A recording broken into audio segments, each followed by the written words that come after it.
Amigos, amigas, qué gusto saludarlos una vez más en este su canal de confianza. Muy buenos días, muy buenas tardes o quizás ya muy buenas noches, dependiendo del momento exacto en el que nos están sintonizando. Les doy la más cordial de las bienvenidas a este espacio donde la información veraz y oportuna es la protagonista. Nos encontramos ya en una época del año sumamente especial, una época que nos invita a la reflexión y a la planificación. Estamos en ese puente dorado que une los meses de noviembre y diciembre, un periodo que, para la mayoría de nosotros, significa hacer un balance de lo vivido, prepararnos para las festividades, pero sobre todo, y más importante aún, estar con los ojos y los oídos bien abiertos a todas esas noticias y decisiones que van a moldear nuestro futuro inmediato y el de nuestras familias para el próximo año. Y vaya que este año 2025 nos está preparando un cierre espectacular, un cierre lleno de anuncios, de cambios y de oportunidades que no podemos dejar pasar. Desde que arrancó el mes de octubre, hemos sido testigos de una serie de acontecimientos cruciales, y la inercia de estos eventos se proyecta con una fuerza tremenda hacia noviembre, y por supuesto, hasta el último día de diciembre. Esto nos configura un fin de año que no será para nada tranquilo, sino todo lo contrario. Será un periodo vibrante, lleno de información que debemos procesar y, sobre todo, de acciones que debemos tomar. Cada anuncio, cada fecha, cada detalle que les voy a compartir hoy tiene una resonancia directa en el bolsillo, en la seguridad social y en el bienestar de millones de mexicanos. Por eso, hoy más que nunca, es fundamental que estemos unidos, que compartamos la información y que nos apoyemos mutuamente. Este es un momento de comunidad, un momento de entender que lo que le afecta a nuestro vecino, a nuestro familiar, también nos afecta a nosotros. Y es precisamente en este espíritu de unidad que quiero compartirles un compendio de información de vital importancia, una información que he recopilado y analizado para ustedes. Vamos a hablar de la esperadísima reforma a las pensiones, un tema que nos tiene a todos en vilo. Vamos a detallar con precisión las fechas clave para la entrega de las tarjetas del bienestar, una herramienta fundamental para miles de familias. Y, con especial atención, vamos a desglosar la increíble oportunidad que se abre para nuestros adultos mayores, aquellos que tienen entre 60 y 65 años, para que puedan incorporarse a programas de pensión que literalmente pueden cambiarles la vida. Así que les pido, con todo el respeto y el cariño de siempre, que se queden conmigo, que presten muchísima atención a cada palabra, a cada fecha, a cada monto, porque la información que vamos a desglosar hoy es poder, es tranquilidad y es un paso hacia un futuro más seguro para todos. Y para que no se nos escape nada y empecemos con el pie derecho, quiero que anoten estas fechas que son absolutamente cruciales. La entrega de las tarjetas. Bienestar, ese plástico que es la llave para acceder a los apoyos, se está llevando a cabo en un periodo muy definido, desde el pasado 7 de octubre y se extenderá hasta el próximo 7 de noviembre. Repito, del 7 de octubre al 7 de noviembre. Si ustedes o alguien que conocen está esperando su tarjeta, es vital que estén al pendiente de las convocatorias en sus localidades. No dejen que se les pase esta fecha. ¿Ya recibieron su tarjeta? ¿Saben de alguien que haya tenido algún problema para recogerla? Compártanlo en los comentarios para que entre todos podamos ayudarnos. Y junto con esta noticia, viene una que es un verdadero rayo de esperanza para un sector muy importante de nuestra población. Nuestros queridos adultos mayores, que se encuentran en el rango de edad de 60 a 65 años, escuchen con muchísima atención. Tienen la oportunidad de incorporarse durante este mismo mes de octubre a la pensión bienestar. Esto es una ventana que se abre y que no debemos permitir que se cierre sin que todos los que califican puedan aprovecharla. Estamos hablando de la posibilidad de acceder a un apoyo económico que puede ser de 3,000 pesos, o bien a la pensión bienestar universal, que asciende a la cantidad de 6,200 pesos. Esta incorporación en octubre es un paso gigantesco hacia la justicia social para aquellos que han dedicado su vida al trabajo y que merecen una vejez digna y tranquila. Por favor, les ruego, si tienen un padre, una madre, un abuelo, un vecino o un amigo en esta edad, pásenles la voz. Ayúdenlos a buscar la información, a reunir sus documentos. No dejemos que nadie se quede atrás por falta de información. Y para que este proceso sea lo más claro y ordenado posible, es absolutamente fundamental que todos, sin excepción, estemos muy al pendiente de las comunicaciones oficiales. La secretaria de Bienestar, Ariadna Montiel Reyes, será la encargada de publicar un nuevo calendario con todas las fechas y los detalles. No se dejen engañar por noticias falsas o por intermediarios. La única fuente confiable son los canales oficiales de la Secretaría de Bienestar. Manténganse informados, sigan sus redes sociales, y aquí, en este espacio, estaremos replicando y analizando esa información para ustedes en cuanto sea pública. Y antes de pasar al siguiente gran tema, una fecha más para el calendario. El próximo y último pago de los programas de bienestar para este año 2025 se realizará en un lapso que va desde el día 3 hasta el día 26 de noviembre de este mismo año 2025. Es el último depósito del año, así que es crucial que lo tengan presente para su planificación financiera de fin de año. Márquenlo en sus calendarios del 3 al 26 de noviembre.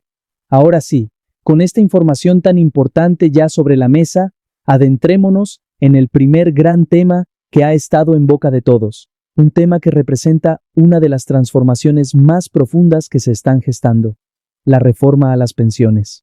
Y les traigo grandísimas noticias.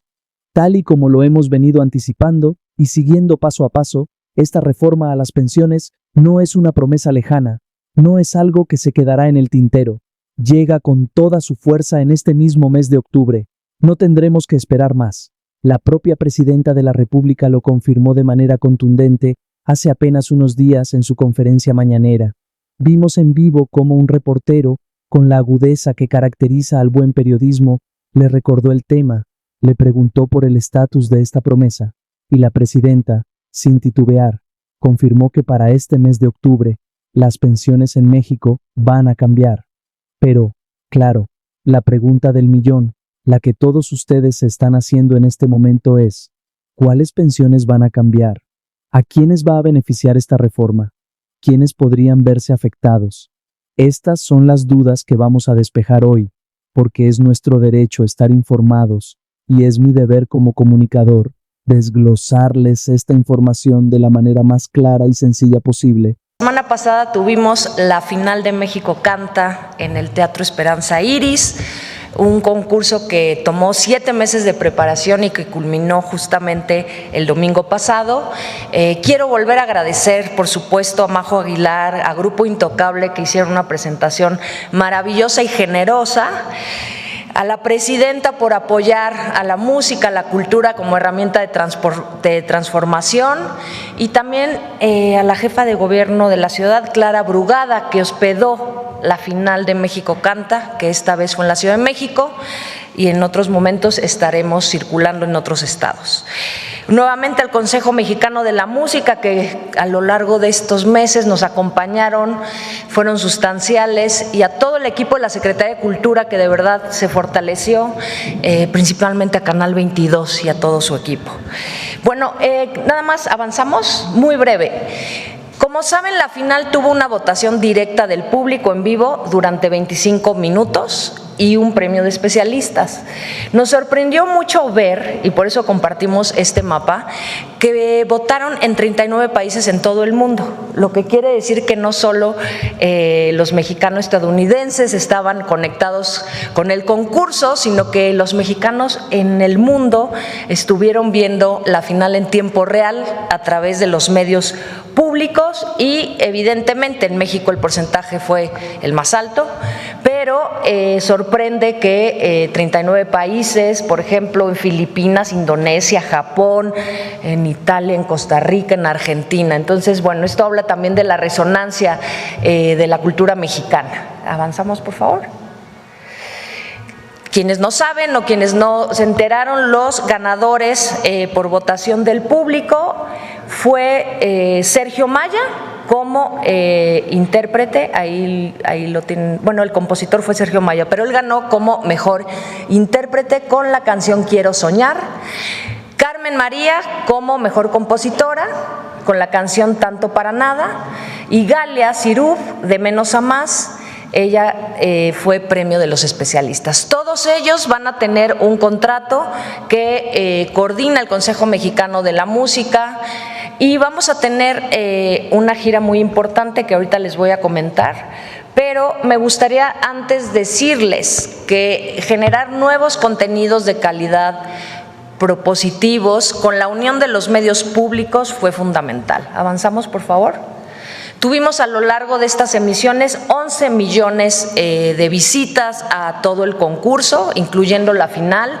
Se sumaron más de 25 medios públicos. Agradecerles de verdad a todos la unión, el entusiasmo. Yo creo que es histórico que se haya promovido.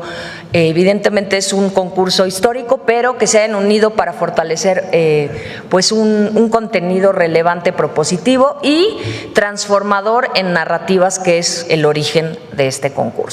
Están algunos de los logos, menciono, son más de 25, y agradecerles de verdad a todos ellos la participación, y que en México y en los medios públicos hacemos también muchas otras cosas, no nada más programas culturales, también hacemos concursos, también hacemos festivales y también apoyamos de manera importante a los jóvenes. Avanzamos, por favor.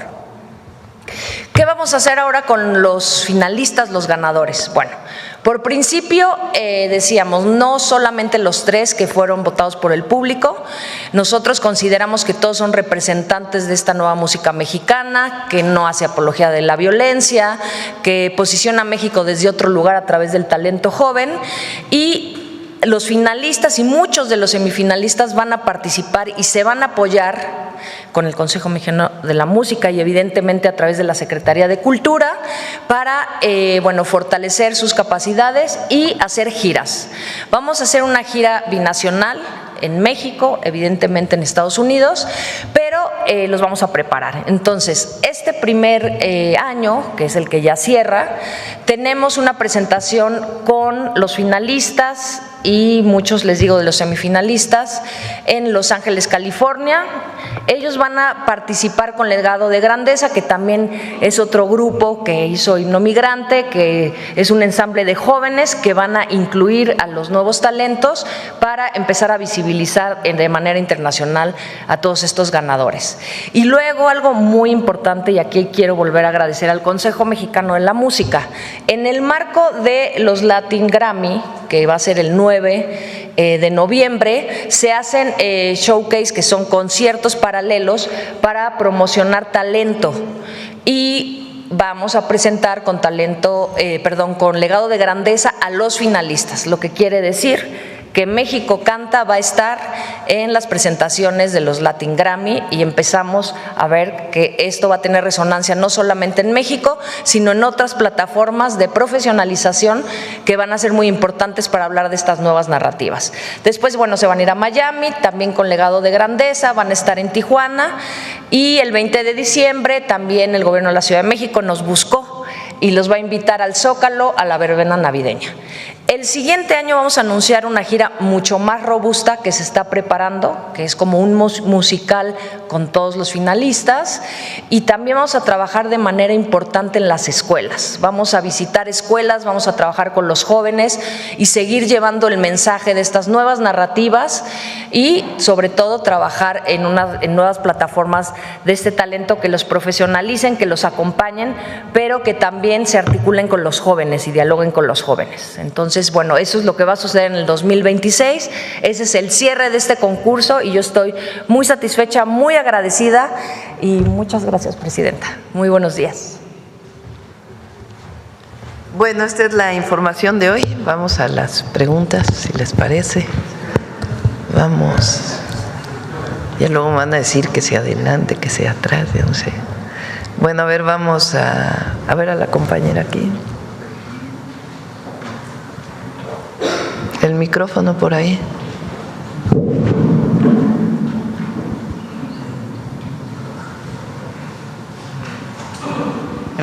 Presidenta. Buenos días. Hatsiri Magallanes, de MBS Noticias. Se dio a conocer una información de que ya se prepara una reunión con acreedores del empresario Ricardo Salinas Pliego, con gente de su gobierno, y que incluso podría ser la próxima semana. ¿Podría confirmar ya este encuentro? Sí, todavía no hay fecha, pero sí se va a tener una reunión, como ya lo había comentado. Pero de que sea la próxima semana todavía no. Todavía no está la fecha exacta. Gracias. Un comentario, su opinión, Presidenta, después de que el Congreso de Perú destituyó a la presidenta Dina Boluarte, argumentando su permanente incapacidad moral. ¿Nos podría dar su opinión?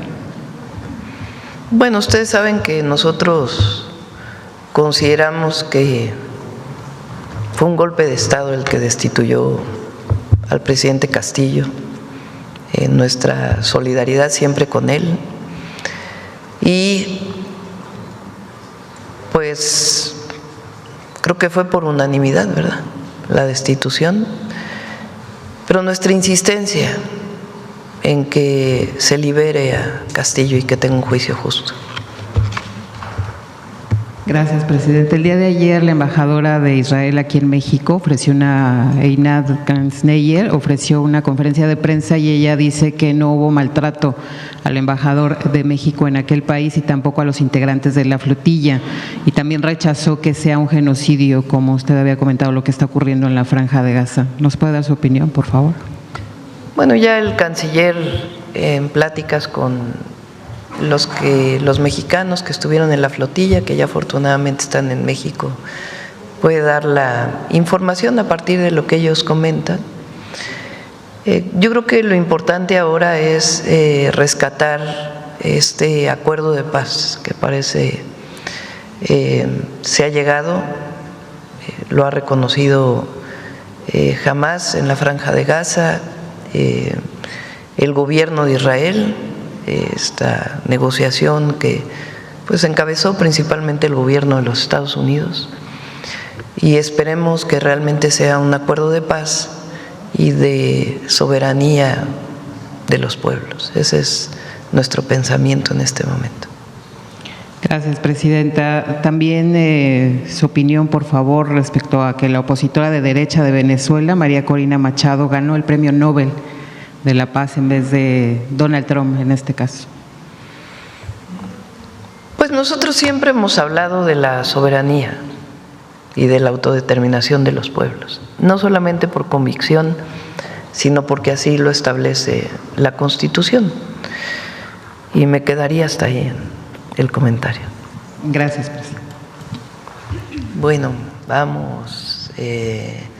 A ver, vamos acá de este lado y luego vamos para acá, luego atrás. Vamos de repente el compañero y luego vamos así y luego de este lado, si les parece. Buen día, presidenta. Oscar Zamudio para Sagazine. En México la cultura ha dejado de ser un lujo solamente para unos cuantos. Tal es el caso, por ejemplo, de Sergio Maya, quien es orgullosamente hidalguense, que participó en México Canta. La pregunta sería, por un lado, ¿qué va a pasar con todos los demás participantes que estuvieron en México Canta?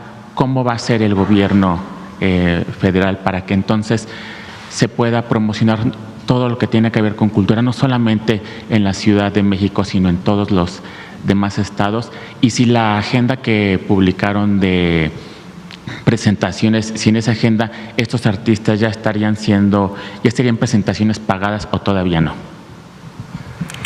Bueno, ellos tienen el derecho a participar en cualquier festival, evidentemente, ya en caso de que firmen con pues alguna discográfica, no sé cómo se llaman, todavía se llaman así. También descubrí que todavía se llama LP, que yo pensé que ese nombre ya había desaparecido. Pero bueno, cuando ellos firmen con alguna empresa discográfica, pues ya en todo caso tendrán pues a partir del propio contrato sus definiciones. Pero lo cierto es que en muchos lugares ya los están invitando a partir de la promoción que ha habido. En nuestro caso, además pues de el reconocimiento, la felicitación a los ganadores, a las ganadoras, realmente el grupo que quedó de semifinalista pues es muy importante Entonces, lo que decidimos junto con Cultura es invitarlos a una gira por el país.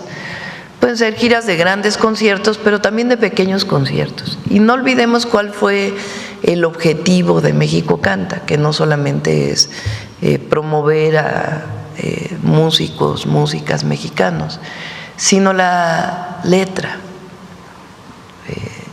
que ha tenido mucho impacto. Nosotros no prohibimos letras, en algunos estados lo han hecho, nosotros no prohibimos letras que tengan que ver con la apología de la violencia o el consumo de las drogas, pero creemos que el promoverlas pues genera una narrativa social de que es algo bueno. Entonces, ¿cómo atender a nuevas narrativas? Pues promoviendo música diferente. Entonces, el objetivo principal de México Canta, y por eso se llama México Canta, por la paz y contra las adicciones, pues es promover letras distintas a partir de la nueva música mexicana. Y por eso queremos que ellas y ellos vayan no solamente a grandes conciertos, sino a escuelas, a centros donde estén jóvenes, en donde hablen de sus propias experiencias y compartan pues una visión distinta a partir de la música, que es un lenguaje maravilloso en el que los jóvenes se encuentran. Entonces, ese es el objetivo y pues esperemos que haya una nueva edición de México Canta, que ya lo estaremos anunciando cuándo podría ser. Para la próxima edición de México Canta, ¿se pensaría en abrir la difusión no solamente a los medios públicos, sino también a algunos medios alternativos, Presidenta? Pues habría que verlo, habría que verlo.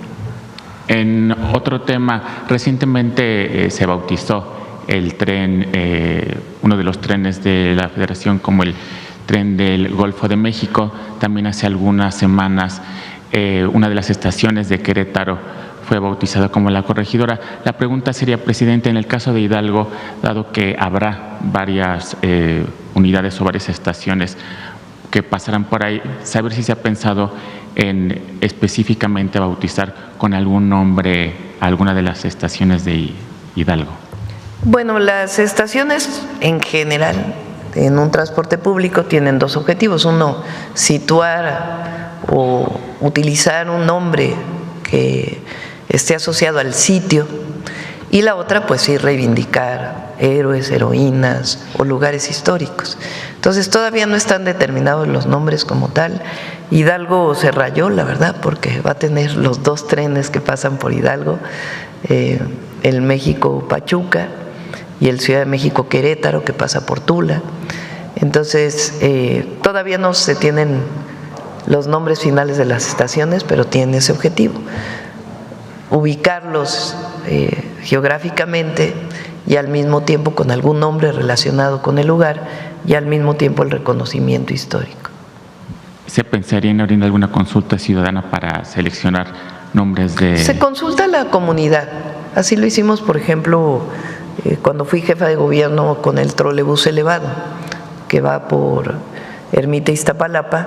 Los nombres de las estaciones se consultaron con las comunidades en el momento que hubo la consulta y la información de la obra pública.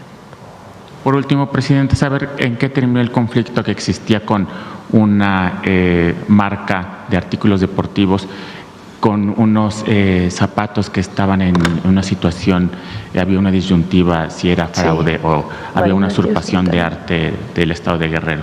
Sí. De Oaxaca. Oaxaca. Gracias. Sí, hubo reuniones con la comunidad afectada. En esas reuniones acompañó el INPI y el INDAUTOR, que son las dos instancias que se encargan de ello de acuerdo a la ley. Y se llegó a varios acuerdos con la marca. El acuerdo de resarcimiento tiene que ver, todavía no se puede anunciar públicamente, pero con algunas infraestructuras que pidió la propia comunidad. Y después se pensará en algún tipo de colaboración más adelante. Pero ya hay un contrato de resarcimiento a la comunidad. ¿Se permitiría la venta de esos zapatos en México? No, esos zapatos se bajaron del mercado, de inmediato, a la semana se bajaron. Gracias, presidenta. Adelante. Gracias. Buenos días, presidenta. Joana Flores, de Grupo ASIR. Preguntarle, bueno, sobre el México Canta, decía, ya estarían viendo para el próximo año una nueva edición. Vamos a ver si el próximo año o cada 2 años, todavía no definimos, pero sí. ¿Podrían participar aquellos que no ganaron, repetir y volverse a inscribir? Pues hay que más bien esperar a las bases. Las bases no las define el gobierno, sino que las define un grupo de personas que se asociaron en el Consejo Mexicano de la Música, que son promotores musicales, promotores culturales, cantantes, se asociaron en esta organización que no solamente tiene el objetivo de promover México Canta, sino también la música y la industria de la música en nuestro país, a partir pues de compositores y cantantes mexicanos y mexicanas, sobre todo jóvenes. Entonces, ellos tendrían que definir junto con Secretaría de Cultura las bases para la próxima edición y ya estaríamos informando. Y saber también estos finalistas y semifinalistas, ya los podríamos escuchar también en plataformas digitales, porque decía usted, la intención es pues replicar su contenido, o tendría que ser a partir de los contratos que tienen. Se hizo una masterización, y se está subiendo a SoundCloud, lo vamos a subir en redes sociales para que puedan escuchar a todos, pero tiene un proceso técnico para poderlo subir. Entonces, en eso estamos hoy en la tarde, ya está, lo vamos a anunciar y pues van a tenerlos en muchísimas plataformas, en el radio ya empezó a sonar y por supuesto cuando salgan los discos, y vamos a tener un disco, que era sorpresa, presidenta, pero de la final estamos editando un disco en vivo, que va a ser un vinil, y que vamos por supuesto a compartir también de manera digital para que puedan escuchar a todos los cantantes de esta gran final de la semana pasada. Entonces va a ser público, va a haber un disco, van a estar en SoundCloud y muchas plataformas digitales, y por supuesto que a partir de las editoras que van a hacer un trabajo con ellos mucho más profundo, de encontrar mucho más su perfil, qué música es la que ellos quieren como desarrollar, y pues estarán haciendo producciones más adelante, pero sí van a tenerlos. Gracias. Muchas gracias, secretaria. Y presidenta, con respecto a las lluvias, la presentación que nos compartía la coordinadora de Protección Civil mencionaba un menor fallecido en Querétaro. Esta persona, bueno, este menor, lamentablemente, ¿sabemos por qué perdió la vida? Yo quisiera esperar hasta las 12, me lo comentó el gobernador de Querétaro cuando hablé con él. Parece que fue un arrastre de las lluvias, pero daríamos toda la información después de la reunión que vamos a tener hoy. La gobernadora del estado de Veracruz también nos informó de un policía que a la hora de rescatar a algunas personas que estaban en un lugar inundado falleció. Y hasta ahora son estas 2 personas que tenemos en el informe que lamentablemente fallecieron. Obviamente vamos a estar en contacto con sus familias, pero todavía no tenemos toda la información si hay algunas otras personas que perdieron la vida por motivo de las lluvias. Y presidenta, saber después de esta reunión que va a tener a mediodía, si nos pudieran también informar, no sé cuánto presupuesto van a destinar para estas reparaciones, ayudas, estas recuperaciones de vivienda, en fin, después de la evaluación de daños, y saber de dónde salen estas partidas de protección civil, de los estados, de dónde salen los presupuestos para atender y si está garantizado todo el apoyo que se requiere. Depende de los daños. ¿Cómo es el procedimiento? La Coordinación Nacional de Protección Civil, después, bueno, primero se atiende la emergencia con plan N3C, con plan Marina. Ahora la Guardia Nacional se suma al plan de N3C, ya no existe el plan Guardia Nacional, dado que pasó a la Secretaría de la Defensa. Entonces, primero se activan estos protocolos, los protocolos estatales que haya y los protocolos de la Coordinación Nacional de Protección Civil. Además, Comisión Federal de Electricidad tiene sus propios protocolos y Conagua también, dentro del marco del Consejo Nacional de Protección Civil. Entonces, se atiende la emergencia. La emergencia, pues, es ayuda a la población en caso de que haya viviendas inundadas. Obviamente lo que tiene que ver con refugios, lugares para que previamente, de manera preventiva, puedan asistir, la alimentación que tienen que tener. Una vez que pasa, bueno, y también recuperar si es que se perdió el servicio de energía eléctrica y las carreteras, la movilidad para poder accesar. Ese, digamos, es parte de la primera atención a la emergencia.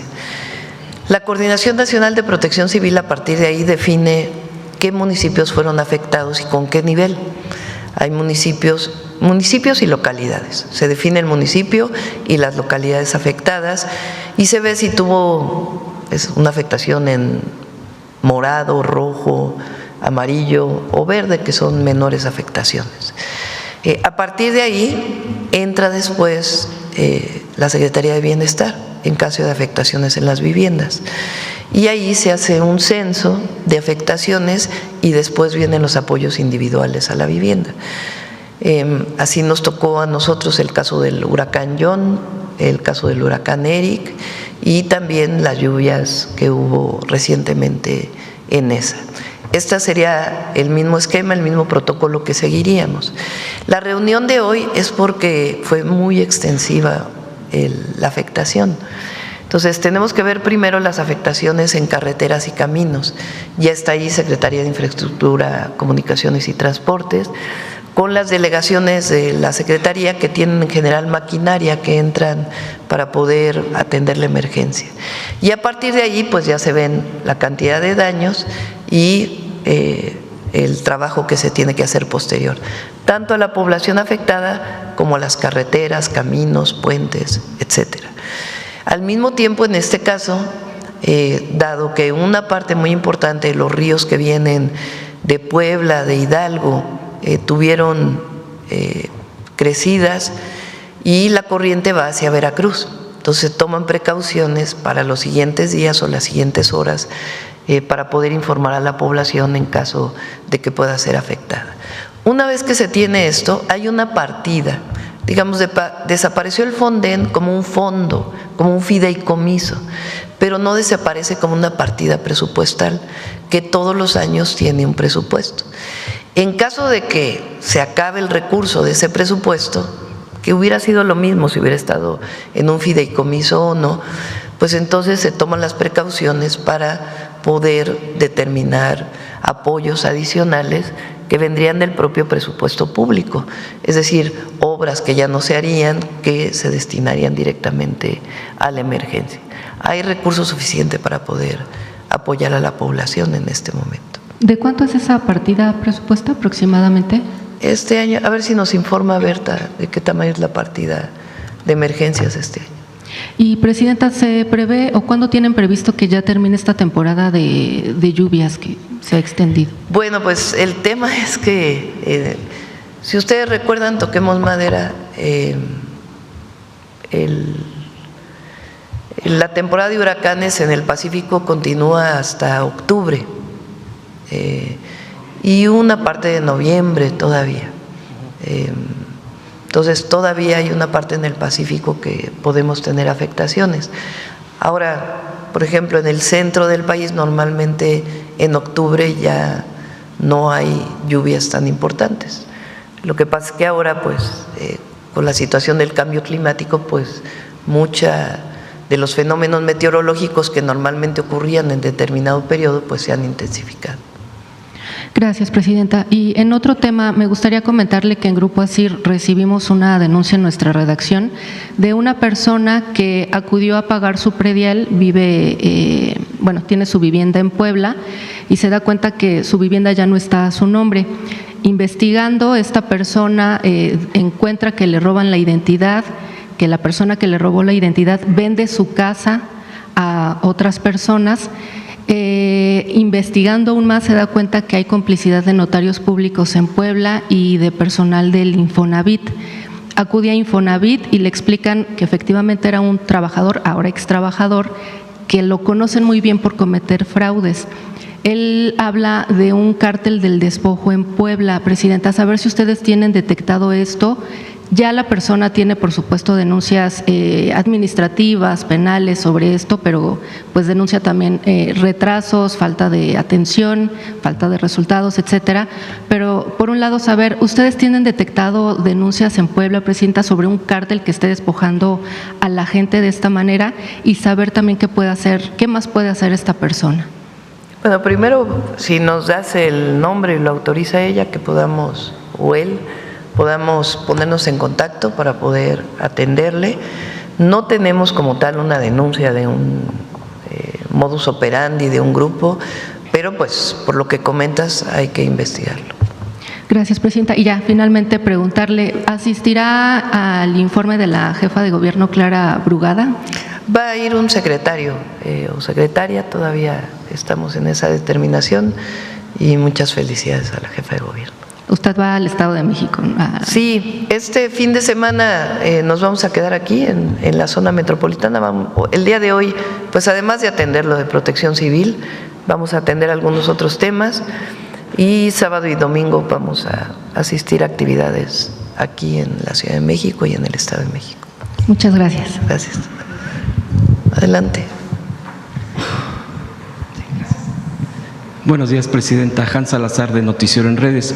Preguntarle sobre la venta parcial, en este caso de Banamex, ya que Grupo México tenía el interés incluso de, más allá de una parte, comprar la propia, bueno, en este caso el banco, pero bueno, Banamex ya se decantó y dijo, pues va con la propuesta primera de Chico Pardo, bueno, el empresario Chico Pardo, con el 25%. ¿Cuál sería la ruta, Presidenta, si ya está calculado el tema del pago de impuestos por la venta parcial? Y también aprovechando el tema cultural, Banamex tiene uno de los acervos muy importantes sobre cultura, preguntarle si a partir de este tema de la venta parcial ¿hay alguna propuesta o algún interés por parte del gobierno de nuestro país, por parte de usted como presidenta, para ver esta apertura, pues que el pueblo tenga acceso de alguna manera en alguno de los mecanismos para este acervo cultural, pues que ya tiene un gran valor para nuestro país? Bueno, de la primera pregunta, Citi determinó que la propuesta con la que finalmente aceptan la venta de al menos una parte de Banamex es la primera propuesta que se presentó, rechazan la segunda propuesta. Entonces queda el empresario Chico Pardo con el 25% y la otra parte, entiendo, la abren a accionistas, a la bolsa. Cuando hablamos en su momento, que nos informaron antes de que dieran la conferencia de prensa, pidieron una llamada telefónica, bueno, una videollamada conmigo. Estuve con la CEO de Citi y con Chico Pardo en una conversación, y el secretario de Hacienda, estuvimos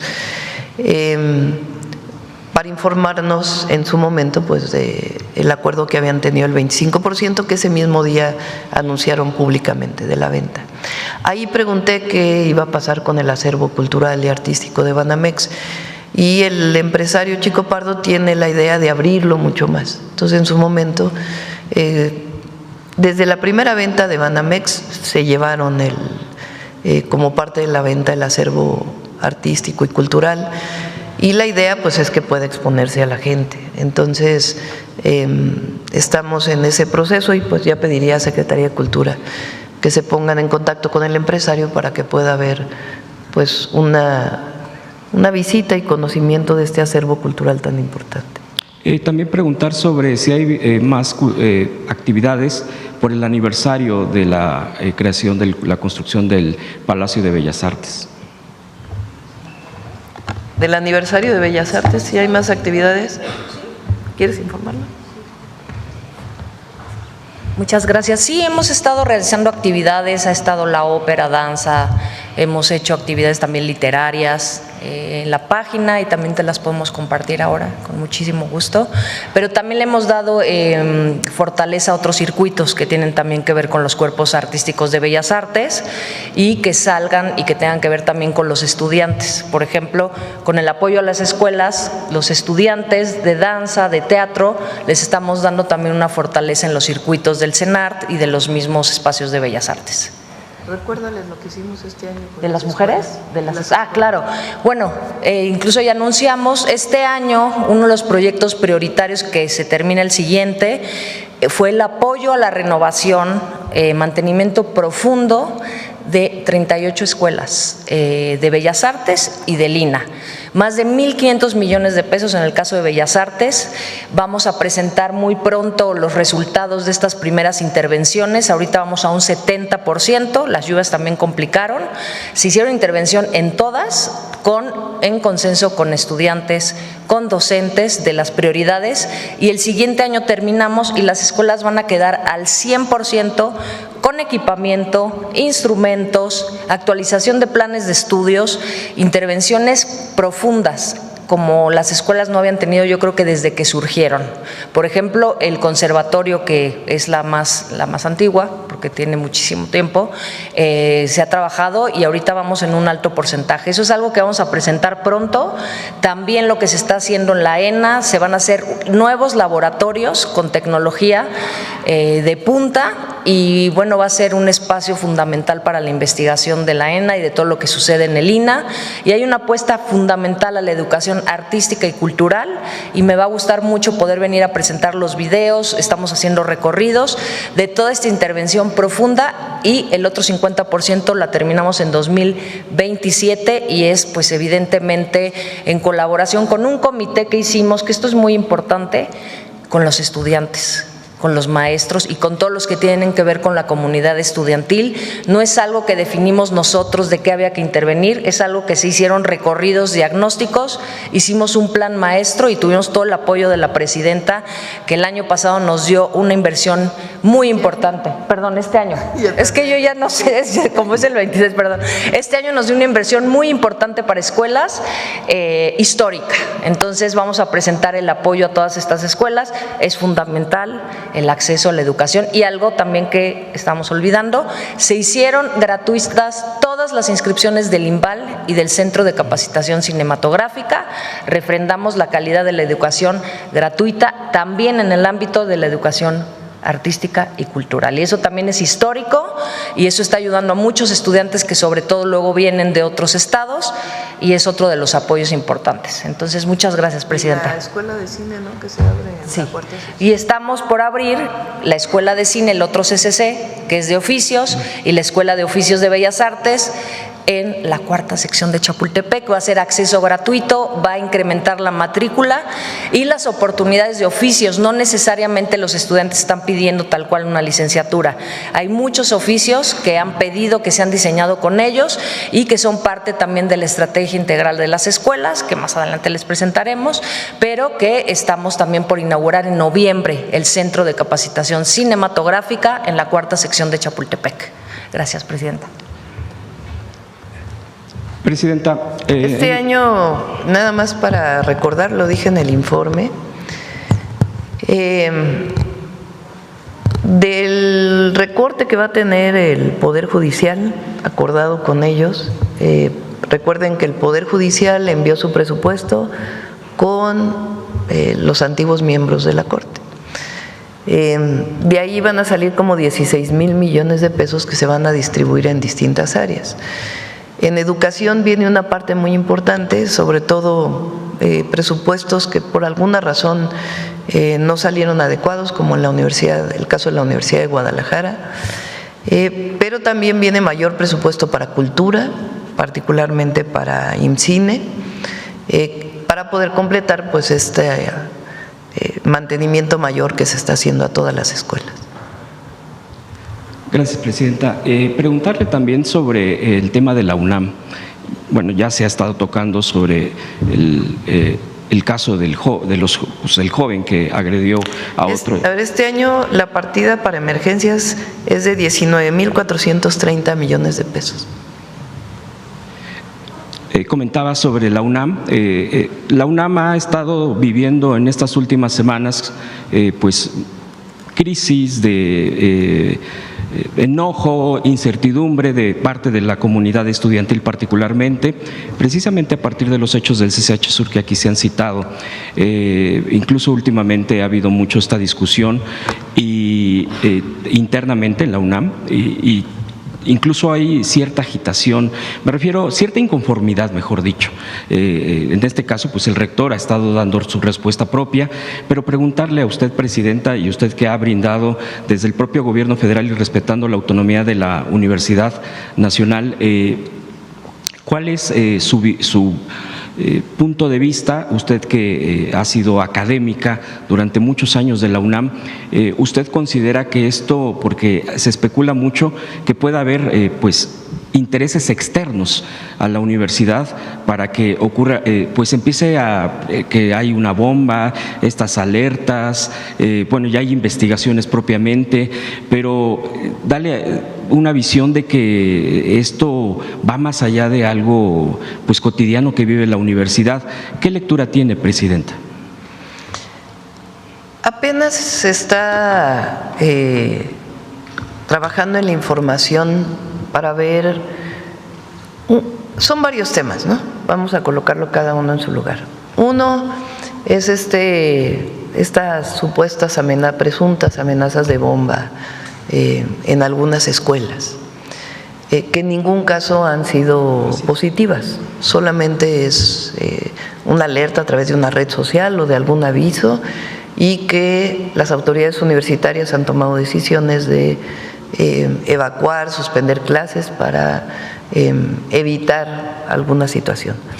¿Qué hacemos nosotros? Porque se presenta una denuncia a través de la Secretaría de Seguridad y Protección Ciudadana, en apoyo a la Fiscalía General de la República, se están haciendo las investigaciones para ver de dónde vinieron estas amenazas. Estamos esperando a este resultado y en el momento que podamos compartirlo, por supuesto lo compartimos, para ver de dónde vienen, qué es una burla, es una broma o es algo orquestado, claro, para poder pues generar alguna provocación dentro de la universidad. Eso es por un lado. Por otro lado está esta situación del llamado bloque negro, que son jóvenes que se visten de negro, que se tapan los rostros, que en algunos casos son estudiantes universitarios y en otros casos no son estudiantes universitarios, que han actuado dentro de algunas instalaciones y en general actúan fuera cuando hay manifestaciones. Y ahí pues también, sobre todo cuando hay una denuncia, pues se hace la investigación. En este caso, la Fiscalía General de Justicia de la Ciudad de México pues está haciendo las investigaciones sobre el 2 de octubre y ver particularmente aquellas personas que fueron afectadas, sobre todo los policías, para poder pues avanzar en la investigación. El otro tema pues es lo que ocurrió en el CCH Sur, que es otro fenómeno distinto.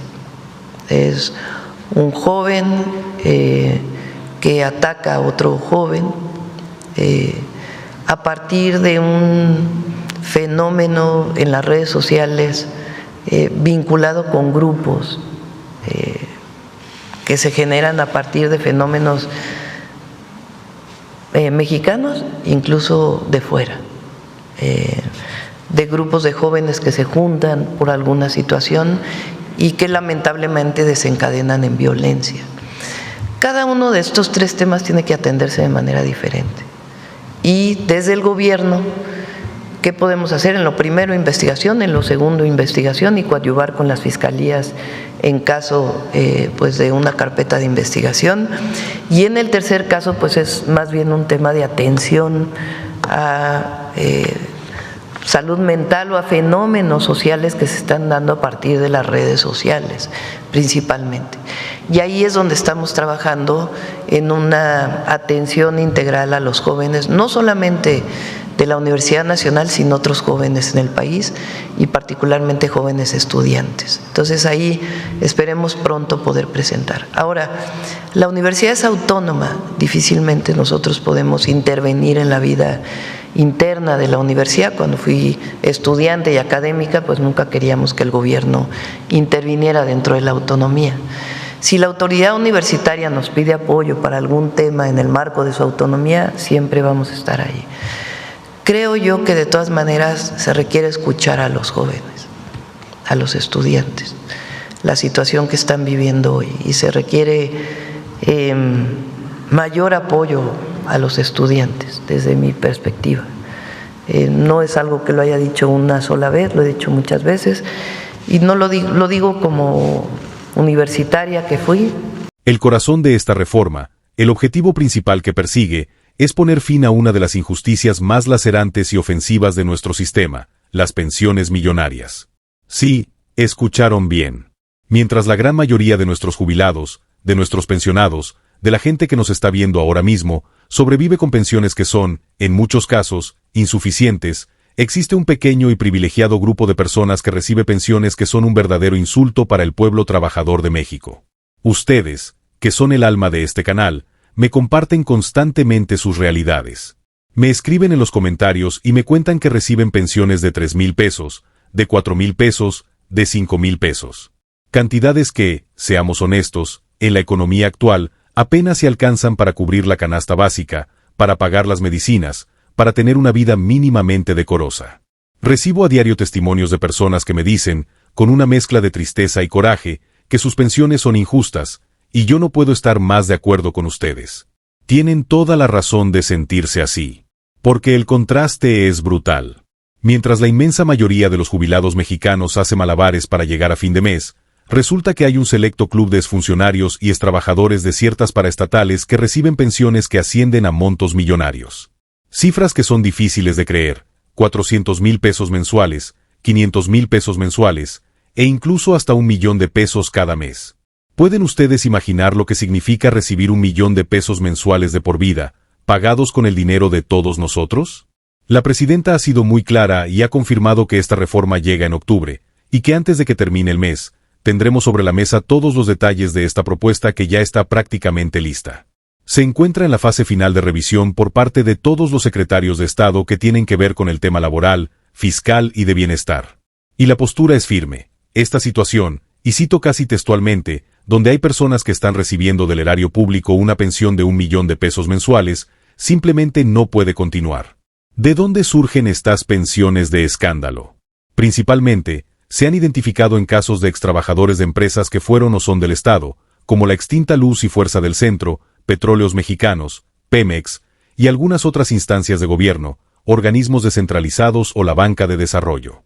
No se trata de generalizar, por supuesto que no todos los trabajadores de estas empresas tienen estas pensiones, pero sí existieron esquemas y resquicios legales que, amparados en la corrupción que imperó durante los gobiernos del pasado, del llamado PRIAN, permitieron que altos directivos y líderes sindicales se autoasignaran estas jubilaciones doradas. Personas que, a través de la trampa y el influyentismo, hoy disfrutan de pensiones de 500,000 de pesos o más. Y la pregunta que todos nos hacemos es, ¿quién paga esa fiesta? La respuesta es dolorosa y simple: la pagamos todos nosotros. Esas pensiones no se generan por arte de magia, salen de nuestros impuestos, del dinero que debería destinarse a hospitales, a escuelas, a carreteras, a seguridad. Salen del erario público. Es una situación que no solo es indignante desde el punto de vista económico, sino que es moralmente inaceptable. Pero aquí viene la luz al final del túnel. La gran noticia, la que nos llena de optimismo, es que con esta nueva reforma que se materializa en octubre, este panorama va a cambiar radicalmente. Y lo mejor de todo es que no estamos hablando de un futuro lejano. Estamos ya bien entrados en octubre, lo que significa que en los próximos días, quizás la próxima semana, podríamos tener ya el anuncio oficial y completo. La presidenta lo ha dicho. Ya lo revisaron y van a trabajar con toda la determinación para reformar el sistema de pensiones. Y esta reforma tiene dos caras, como una moneda de la justicia. Por un lado, una cara se encargará de poner un tope, de quitar estas pensiones millonarias que son un abuso y un monumento a la corrupción. Pero por el otro lado, la cara que más nos ilusiona es la que buscará, de manera activa, ayudar a todos aquellos que reciben pensiones muy bajas. Esa es la verdadera esencia de esta transformación: redistribuir la justicia, cerrar la llave del despilfarro para poder abrir la llave del bienestar para la mayoría. ¿Qué les parece a ustedes esta medida? ¿Creen que es un paso necesario para tener un país más justo? ¿Están de acuerdo en que se ponga un límite a estas pensiones de privilegio? Quiero leer sus opiniones, sus historias, sus esperanzas. Dejen su comentario aquí abajo, porque su voz es la que le da sentido a todo esto. Y ahora, mis queridos amigos, pasemos a otro tema que, aunque parece distinto, está íntimamente ligado con la idea de justicia y de poner orden en la casa. Un tema que ha generado un enorme debate y que representa otro de los pilares de la transformación que vive nuestro país, la creación de un nuevo y poderoso tribunal disciplinario dentro del Poder Judicial. Esto es algo que de verdad nos debe interesar a todos, porque nos afecta directamente. Tal y como lo están escuchando, se está creando una instancia que será, en pocas palabras, los jueces de los jueces. Su misión será poner en cintura y vigilar de cerca a aquellos que nosotros, el pueblo de México, elegimos en las urnas para que impartan justicia, desde los magistrados hasta los ministros de la Suprema Corte. Este es, sin duda, un paso de gigante hacia la rendición de cuentas en uno de los poderes que, históricamente, ha sido percibido como uno de los más opacos e inaccesibles para el ciudadano de a pie. Hace muy poco, en la conferencia mañanera, se dieron detalles fascinantes sobre cómo operará este nuevo tribunal.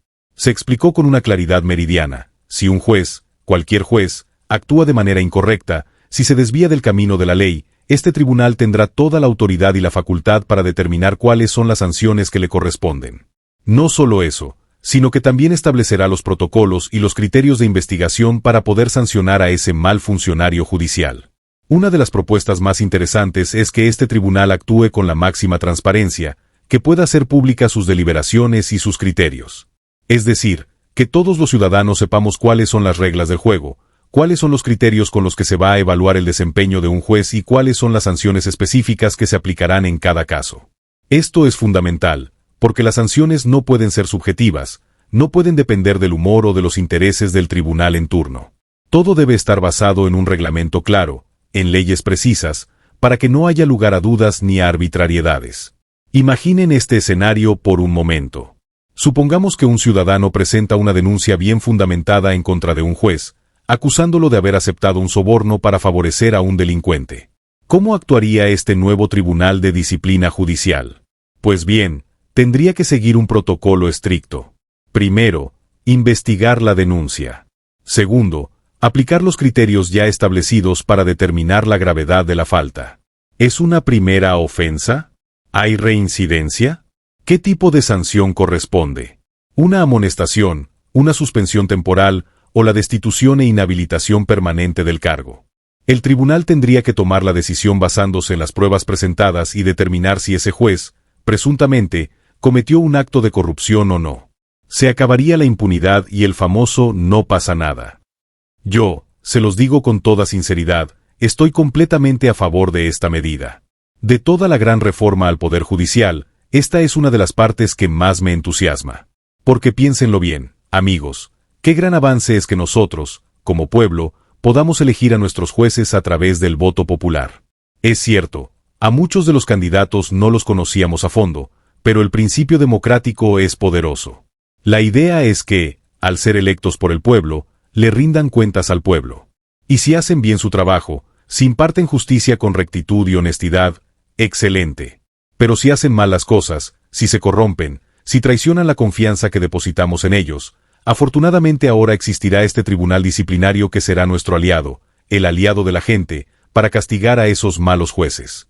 Se espera que muy pronto, quizás también en las próximas semanas, se den a conocer en detalle cuáles serán estas sanciones para los jueces que tomen decisiones equivocadas con el fin de favorecer a los poderosos en detrimento del pueblo. Esto nos brinda una mayor certeza, una esperanza renovada de que la balanza de la justicia, por fin, comience a equilibrarse en nuestro país. ¿No les parece esta una noticia extraordinaria para la salud de nuestra democracia y para el Estado de Derecho? ¿Creen que con este tribunal se podrá combatir eficazmente la corrupción en el sistema judicial?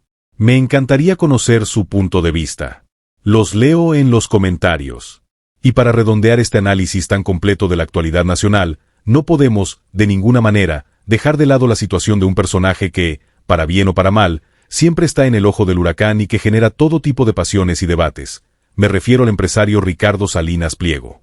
Recientemente, se ha dado a conocer información que añade más leña al fuego de su ya complicada situación legal y financiera. Se supo que tuvo que pagar una fianza, una multa, por una cantidad nada despreciable de 21 millones de dólares.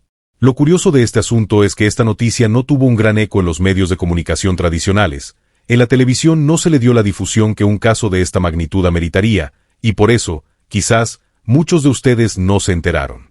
Pues la realidad es que sobrepesaba una nueva orden de aprehensión, y de no haber pagado esta fianza millonaria, el siguiente paso era su detención. La propia presidenta de la República lo mencionó de pasada en la mañanera. En esa conferencia, se escuchó un fragmento revelador. Se dijo que la Corte de Estados Unidos, fíjense bien, la de Estados Unidos, no la de México, había determinado un pago de impuestos que debía realizar un empresario mexicano.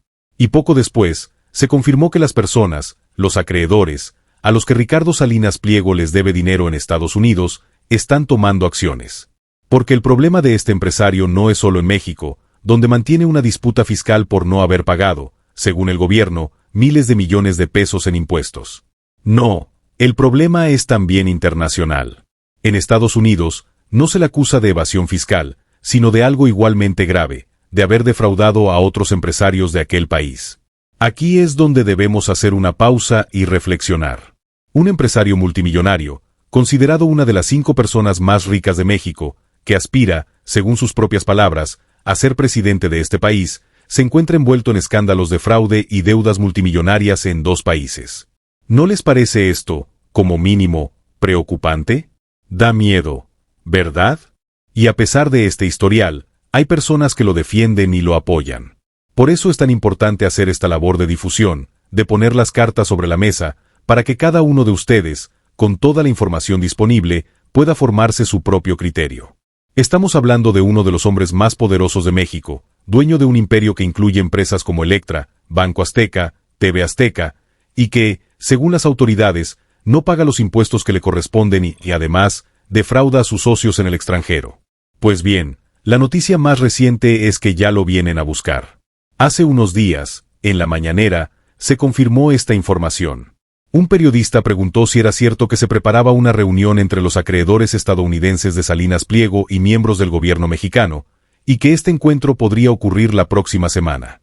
La respuesta de la presidenta fue directa: sí, se va a tener esa reunión, como ya se había anunciado, aunque todavía no hay una fecha exacta confirmada. El asunto es de una magnitud increíble. Imagínense la escena. Los empresarios a los que Salinas Pliego les debe dinero en Estados Unidos vienen a México a reunirse con la presidenta para pedirle que intervenga, que les ayude a que el empresario mexicano les pague lo que les debe. El problemón en el que está metido es de dimensiones épicas. Todos sabemos, porque es información pública, que la fortuna de Salinas Pliego se estima en más de 74,000 millones de pesos. Y la deuda que el gobierno mexicano le reclama en impuestos es precisamente de esa magnitud. Si él pagara todo lo que debe, según estos cálculos, se quedaría prácticamente en la bancarrota. Y esta situación ha generado una gran preocupación, incluso entre algunos sectores de la prensa. En la misma conferencia, una reportera expresó su inquietud.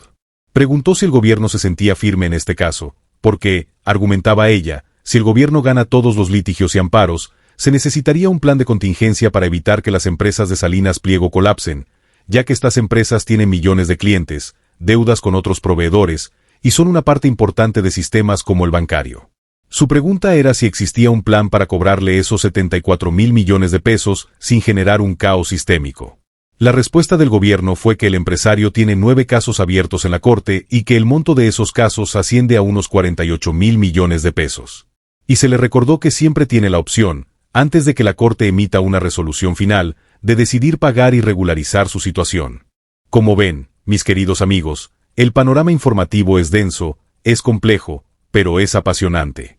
Hemos navegado por las aguas de la justicia social con la reforma de pensiones y los programas de bienestar, hemos explorado los laberintos de la justicia legal con la creación del Tribunal de Jueces, y hemos descendido a las arenas de las altas finanzas y el poder con el caso de Salinas Pliego. Me puse hasta de colores con tanta información, pero no es para menos. La cantidad de cambios y de noticias que estamos viviendo en este cierre de año 2025 es histórica. Y quiero, antes de despedirme, hacer un último repaso, un resumen para que nadie se quede con dudas. Recuerden, estamos en un fin de año crucial. La información es nuestra mejor herramienta. No olviden las fechas clave. La entrega de tarjetas bienestar es del 7 de octubre al 7 de noviembre. La oportunidad de oro para que nuestros adultos mayores de 60 a 65 años se incorporen a la pensión bienestar, con montos de 3,000 pesos o de 6,200 pesos, es en este mismo mes de octubre. Corran la voz. Y, por supuesto, todos muy atentos al nuevo calendario que publicará la secretaria Ariadna Montiel Reyes. Y anoten bien, el último pago de este 2025 será entre el 3 y el 26 de noviembre.